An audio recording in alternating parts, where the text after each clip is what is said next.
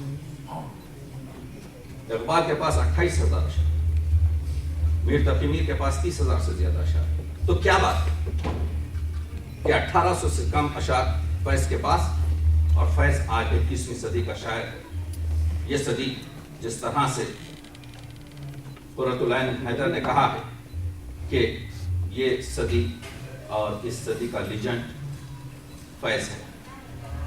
اس 1800 اشعار میں صرف 480 کے قریب غزل کے اشعار، یعنی فیض کی اگر پہلی غزل جو 1928 میں کہی تھی، جس کا ایک غیر مطبوع شعر ان کے نسخہ وفا میں نہیں ہے، لب بند ہے ساقی میری آنکھوں کو پلا دے، وہ جان جو منت کش صحبہ نہیں ہوتا، اگر اس کو پہلا شعر استعمال کیا جائے اور ان کے مرنے سے ایک ہفتہ پہلے جو انہوں نے غزل لکھی، سجاؤ بز غزل گاؤ جام تازہ کرو، بہت صحیح غم گیتی شراب کم کیا ہے، تو آپ کو دیکھیں گے اب کہ اس 55 سالہ ریاضت میں فیض نے صرف 80 کے قریب غزلیں کہی، یعنی سال میں 1.5 غزل کہی. 1.5 غزل تو ہمارا شاعر ناشتے پہ کہہ لیتا.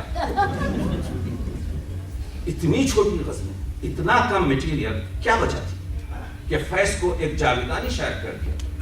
فیض کے پاس کمال یہ تھا کہ فیض نے ایمائی شاعری، اشارتی شاعری، گفتگو شاعری میں خاص ایک ٹون، ہم نے جو طرز فقہ کی تھی خفص میں ایجاد، فیض گلشن میں وہی طرز بیان کرتی ہے. تو یہ طرز فقہ کیا تھی؟ طرز فقہ یہ تھی کہ فیض پوری شاعری کو اشاروں میں بیان کرتے ہیں. جب ان کو معلوم ہوتا ہے کہ لاہور کی جیل میں حسن ناصر کو بغیر کسی آپ کے شکنجے دے کر ٹارچر کر کر قتل کیا گیا ہے، تو اس رات ایک نظم لکھتے ہیں، رات کے بے چوہم ستاروں سے زینہ زینہ اتر رہی ہے رات، یوں فضا پاس سے گزرتی ہے جیسے کہتی کسی نے پیار کی بات، صحنے زندہ کے بے وطن اشجار، سرنگوں محو ہے بنانے میں دامن آسماں پہ نقش و نگار، شانہ بام پر دمکتا ہے مہربان چاندنی کا دست جمیل، خاک میں گھل گئی ہے آب نجوم، نور میں گھل گیا ہے عرش کا نیل.